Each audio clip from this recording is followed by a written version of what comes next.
Hello friends, नमस्कार। कैसे हैं आप लोग? उम्मीद करते हैं अच्छे होंगे, स्वस्थ होंगे। तो आज की वीडियो में उत्तर प्रदेश होमगार्ड परीक्षा से संबंधित यूपी स्पेशल से संबंधित ये तीसरी सीरीज होगी, जिसमें यूपी से संबंधित महत्वपूर्ण प्रश्नों को कवर किया जाएगा और एक एक का व्याख्या सहित हल देखा जाएगा। तो चलिए आज के सीरीज की शुरुआत की जाए, जिसमें 50 टॉप मोस्ट उत्तर प्रदेश से संबंधित प्रश्न शामिल किए गए हैं, इस उम्मीद के साथ कि ये आने वाले परीक्षा में जरूर पूछे जा सकते हैं। तो चलिए देखा जाए इस सीरीज का पहला प्रश्न क्या होगा। ये यूपी स्पेशल से संबंधित है। उत्तर प्रदेश में स्थित भारत कला भवन निम्नलिखित में से कहां स्थित है? तो जो ऑप्शन मथुरा, लखनऊ, इलाहाबाद या वाराणसी, तो जो उत्तर प्रदेश का भारत कला भवन है ये इस समय वाराणसी में स्थित है। पहले क्वेश्चन का जो आंसर होगा वो डी ऑप्शन आपका सही हो जाएगा, वाराणसी हो जाएगा। आ जाइए नेक्स्ट क्वेश्चन की बात कर लें। उत्तर प्रदेश के गोरखपुर जिले में स्थित राहुल सांकृत्यायन संस्थान में किन दुर्लभ वस्तुओं का संग्रह किया गया है? तो जो राहुल सांकृत्यायन संग्रहालय है, संस्थान है, उसमें बौद्ध धर्म, मथुरा, गांधार कला शैली से संबंधित मिट्टी के बर्तन, मूर्तियां इत्यादि से संबंधित चीजों को संग्रह किया गया है। तो इसमें जो आपका आंसर हो जाएगा वो हस्तशिल्प एवं कला हो जाएगा। सी ऑप्शन आपका सही हो जाएगा। आज तीसरे नंबर क्वेश्चन पर बात कर ले। राजस्व परिषद में जिलाधिकारी के अधीन कौन होता है? ठीक है ना। तो राजस्व परिषद में जो जिलाधिकारी के अधीन होता है वो देखिए, अपर जिलाधिकारी कौन कौन होता है? अपर जिलाधिकारी मतलब एडीएम, उसके बाद में उप जिलाधिकारी मतलब एसडीएम, उसके बाद में तहसीलदार, उसके बाद में नायब तहसीलदार, उसके बाद में जो राजस्व निरीक्षक है और लेखपाल है, इतने लोग उसके अंडर में होते हैं। तो इसमें आप देखिए एडीएम अपर जिलाधिकारी, अपर मंडलायुक्त तो नहीं होता है, उप जिलाधिकारी, तहसीलदार, लेखपाल, ये आपका सही आंसर हो जाएगा। सी ऑप्शन सही आंसर हो जाएगा। नेक्स्ट आ जाइए 4 नंबर क्वेश्चन पर बात कर ले। चौकीदार की नियुक्ति किसके द्वारा की जाती है? जो ग्राम चौकीदार होते हैं उनकी नियुक्ति किसके द्वारा की जाती है? तो ग्राम चौकीदार की नियुक्ति उस ग्राम सभा के प्रधान की संस्तुति पर जिला मजिस्ट्रेट के द्वारा, डिस्ट्रिक्ट मजिस्ट्रेट के द्वारा की जाती है। ए ऑप्शन इसका सही आंसर हो जाएगा। नेक्स्ट आ जाइए अगले क्वेश्चन पर बात कर लें। पुलिस बल में निम्न में कौन कौन निकाय अंतर्विष्ट होते हैं? पुलिस बल में क्या क्या शामिल होता है? सिविल पुलिस या सिविल सशस्त्र और सवार प्रांतीय पुलिस, सरकारी रेलवे, तो ये सारे इसमें शामिल होते हैं। सरकारी रेलवे पुलिस भी शामिल होता है, ग्राम चौकीदार भी शामिल होते हैं। इसमें उपरोक्त सभी हो जाएगा जो पुलिस बिल में शामिल होते हैं। ठीक है ना। नेक्स्ट 6 नंबर क्वेश्चन पर बात कर लें। जिले में आपराधिक प्रशासन का प्रमुख कौन होता है? इंपॉर्टेंट क्वेश्चन है, गलत करने वाले ज्यादा इसमें मिलेंगे। वो सोचेंगे कि आपराधिक प्रशासन का प्रमुख क्या होगा? पुलिस अधीक्षक होगा। नहीं, जिला मजिस्ट्रेट होता है, डीएम होता है। डीएम के अंतर्गत जो है पुलिस अधीक्षक काम करता है। तो इसका आंसर क्या हो जाएगा? बी हो जाएगा। 7 नंबर क्वेश्चन पर बात कर लें। पुलिस अधिनियम 1861 के अंतर्गत पुलिस शब्द में ऐसे व्यक्ति सम्मिलित हैं जो इस अधिनियम के अंतर्गत भर्ती किए गए हैं, नियुक्त किए गए हैं, प्रशिक्षित किए गए हैं या चयनित किए गए हैं। तो इसमें पुलिस शब्द में ऐसे व्यक्ति शामिल हैं जो भर्ती किए गए हैं। ए ऑप्शन आपका सही आंसर हो जाएगा। नेक्स्ट आ जाइए 8 नंबर क्वेश्चन। उत्तर प्रदेश को पूर्व में किस नाम से जाना जाता था? तो उत्तर प्रदेश को पूर्व में किस नाम से जाना जाता था? अवध प्रांत के नाम से जाना जाता था। ए ऑप्शन इसका सही आंसर हो जाएगा। नेक्स्ट आ जाइए उत्तर प्रदेश का वर्तमान स्वरूप निम्नलिखित में किस दिन अस्तित्व में आया? वर्तमान स्वरूप का मतलब इस समय उत्तराखंड के बंटने के बाद, तो उत्तराखंड का विभाजन उत्तर प्रदेश के 13 जिलों को काट करके किया गया था, और वो काट करके कब किया गया था? 9 नवंबर 2001 को, अर्थात 9 नवंबर 2001 से उत्तर प्रदेश का जो वर्तमान स्वरूप है वो अस्तित्व में आया था। नेक्स्ट 10 नंबर क्वेश्चन पर बात कर ले, उत्तर प्रदेश का स्थापना दिवस कब है? तो वैसे उत्तर प्रदेश नाम से उत्तर प्रदेश अस्तित्व में आया है 24 जनवरी 1950 को। इस दिन से उत्तर प्रदेश का नाम उत्तर प्रदेश पड़ा। लेकिन जब पुनर्गठन हो रहा था राज्यों का, तो 1 नवंबर 1956 से या 56 को राज्य का पुनर्गठन हुआ है, इसलिए उत्तर प्रदेश का जो स्थापना दिवस है वो 1 नवंबर आपका हो जाएगा। डी ऑप्शन सही हो जाएगा। नेक्स्ट आ जाइए, उत्तर प्रदेश का राज्याध्यक्ष राज्यपाल कहलाता है, उसकी नियुक्ति कौन करता है? तो राज्यपाल की नियुक्ति राष्ट्रपति के द्वारा की जाती है, केंद्रीय मंत्रिमंडल के सलाह पर होती है। ठीक है ना, सी ऑप्शन सही हो जाएगा। राज्य को संविधान द्वारा प्रदत्त सभी शक्तियों को प्रयोग करने एवं कार्य कराने का अधिकार किसे प्राप्त है? तो शक्तियों का जो प्रयोग करता है वो क्या हो जाएगा? मंत्रिमंडल हो जाएगा। ए ऑप्शन सही हो जाएगा। नेक्स्ट आ जाइए, उत्तर प्रदेश में द्विसदनीय व्यवस्थापिका है, जिसमें एक सदन विधानसभा है, तो दूसरे सदन को क्या कहा जाता है? विधान परिषद। भी ऑप्शन इसका सही आंसर हो जाएगा। नेक्स्ट आ जाइए, 14 नंबर क्वेश्चन, उत्तर प्रदेश की प्रथम महिला मुख्यमंत्री सुचेता कृपलानी जी थी। दूसरी मुख्यमंत्री कौन थी? तो उत्तर प्रदेश की दूसरी महिला मुख्यमंत्री कौन थी? सुश्री मायावती या कुमारी मायावती जी दूसरी महिला मुख्यमंत्री थी। ठीक है ना।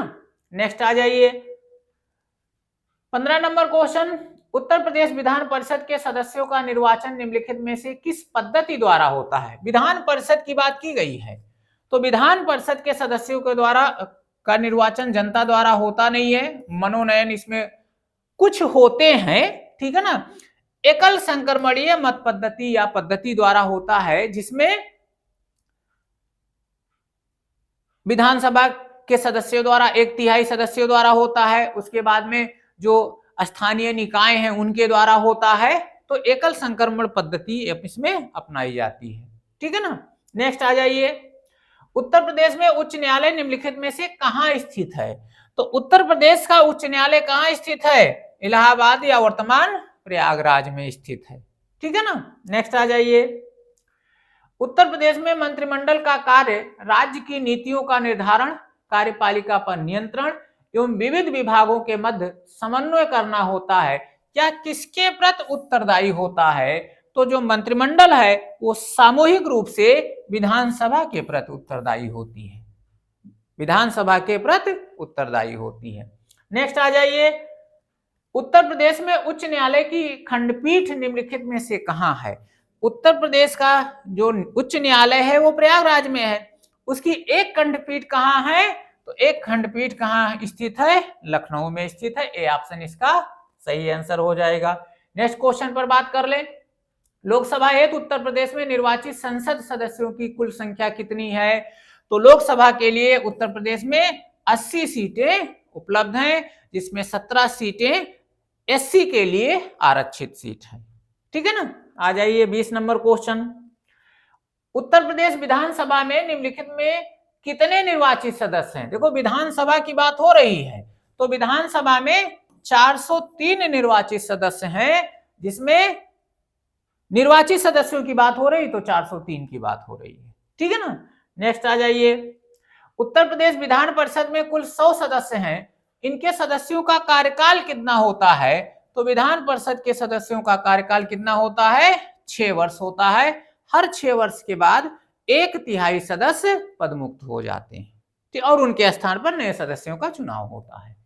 नेक्स्ट आ जाइए 22 नंबर क्वेश्चन, उत्तर प्रदेश के विशाल विस्तार को देखते हुए उच्च न्यायालय की खंडपीठ की स्थापना हेतु जस्टिस जसवंत सिंह आयोग ने इसके लिए किस स्थान की संस्तुति की थी कि उत्तर प्रदेश में एक और उत्तर प्रदेश उच्च न्यायालय का एक और खंडपीठ स्थापित किया जाए, क्योंकि उत्तर प्रदेश का विस्तार बहुत लंबा है। तो किस स्थान पर संस्तुति की थी? तो मेरठ में स्थापना की संस्तुति की थी। ए ऑप्शन इसका सही आंसर हो जाएगा। नेक्स्ट आ जाइए, उत्तर प्रदेश का नव सृजित मंडल कौन सा है? सबसे नया मंडल कौन सा बनाया गया है? तो अलीगढ़ बनाया गया है। 2018 में इसको मंडल के रूप में सृजित किया गया था। नेक्स्ट आ जाइए, 24 नंबर क्वेश्चन, उत्तर प्रदेश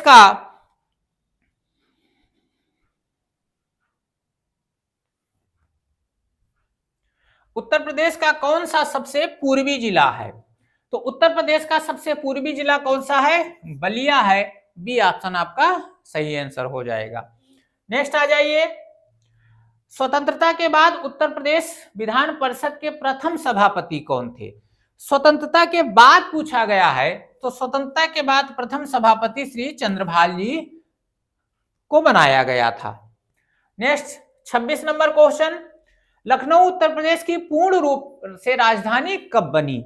आंशिक रूप से एक बार बनाई गई, उसके बाद में पूर्ण रूप से 1935 में लखनऊ उत्तर प्रदेश की राजधानी बनी। डी ऑप्शन इसका सही आंसर हो जाएगा। 27 नंबर क्वेश्चन पर बात कर ले, उत्तर प्रदेश से राज्यसभा में कितने सदस्यों का प्रतिनिधित्व है? तो उत्तर प्रदेश से राज्यसभा में 31 सदस्यों का प्रतिनिधित्व है। डी ऑप्शन इसका सही आंसर हो जाएगा। आ जाइए next number 28 number question, Uttar Pradesh में लोक अदालतों की शुरुआत कब से होती है? तो उत्तर प्रदेश में लोक अदालतों की शुरुआत 1987 ईस्वी से हुई है। बी ऑप्शन इसका सही आंसर हो जाएगा। 29 नंबर क्वेश्चन पर बात कर ले, उत्तर प्रदेश के को कितने मंडलों में बांटा गया है? तो अभी नवसृजित मंडल आपने पढ़ा अलीगढ़, तो उसको मिलाकर उत्तर प्रदेश को कुल 18 मंडल में बांटा गया है।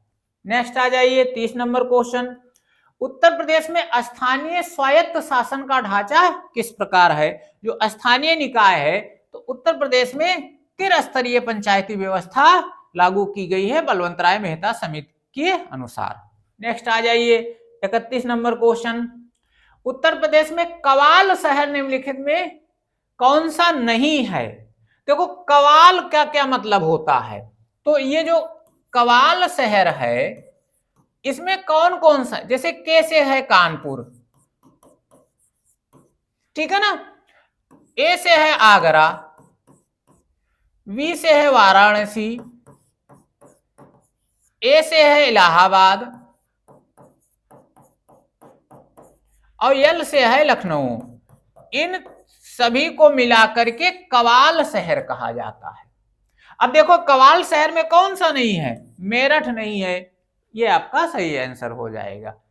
नेक्स्ट आ जाइए, उत्तर प्रदेश के प्रथम लोकायुक्त कौन थे? तो प्रथम लोकायुक्त न्यायमूर्ति विशंबर दयाल जी को बनाया गया था।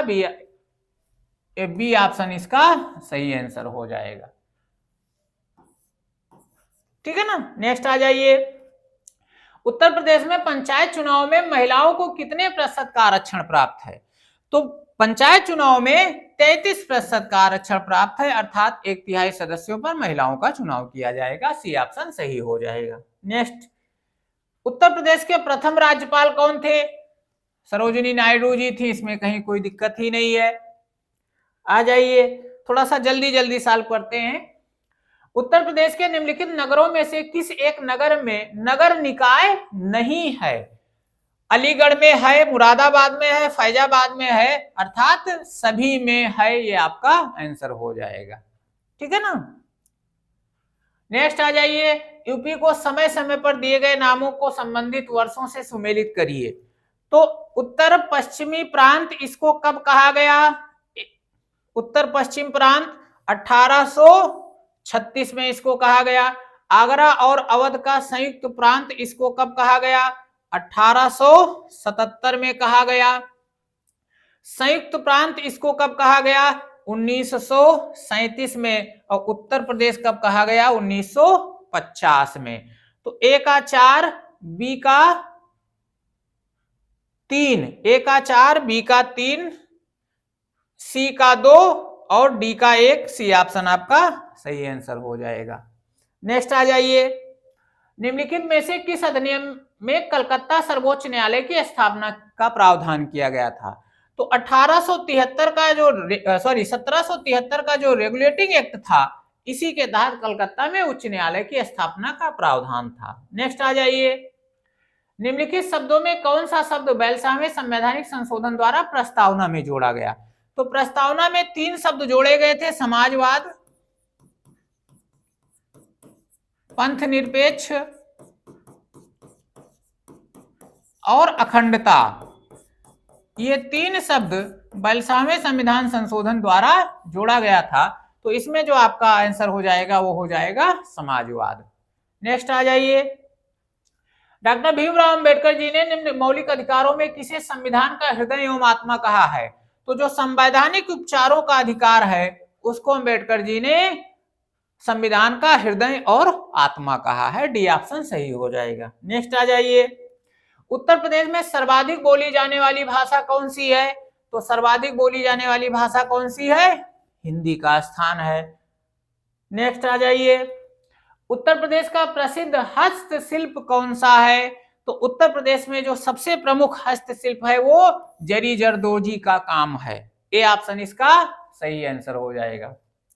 42 नंबर क्वेश्चन पर बात कर ले, उत्तर प्रदेश का एक प्रसिद्ध अभ्यारण्य कौन सा है? तो प्रसिद्ध अभ्यारण्य क्या है? Dudhwa national park, Dudhwa national park. Next आ जाइए, उत्तर प्रदेश का सबसे लंबा राष्ट्रीय राजमार्ग कौन सा है? तो उत्तर प्रदेश का जो सबसे लंबा राष्ट्रीय राजमार्ग है वो NH-34 है। 723.4 किलोमीटर लगभग इसकी लंबाई है, NH-34। 44 नंबर क्वेश्चन, कथक नृत्य का प्रमुख केंद्र कौन सा है? अब कथक नृत्य उत्तर प्रदेश से जुड़ा हुआ है, शास्त्रीय नृत्य है। इसका प्रमुख केंद्र कहाँ है? लखनऊ। कुछ जगहों पर वाराणसी भी आपको मिलेगा। तो बी ऑप्शन सही हो गया। नेक्स्ट आ जाइए, उत्तर प्रदेश का सबसे बड़ा बांध कौन सा है? तो कौन सा है? रिहंद बांध है, गंगा की सहायक नदी सोन नदी पर बनाया गया है। नेक्स्ट, दुधवा राष्ट्रीय उद्यान कहाँ है? ये दुधवा राष्ट्रीय उद्यान लखीमपुर खीरी जिला में है, जो उत्तर प्रदेश का क्षेत्रफल की दृष्टि से सबसे बड़ा जिला है। 47 नंबर क्वेश्चन पर बात कर ले, फतेहपुर सीकरी का निर्माण किसने कराया था? तो फतेहपुर सीकरी कहाँ है?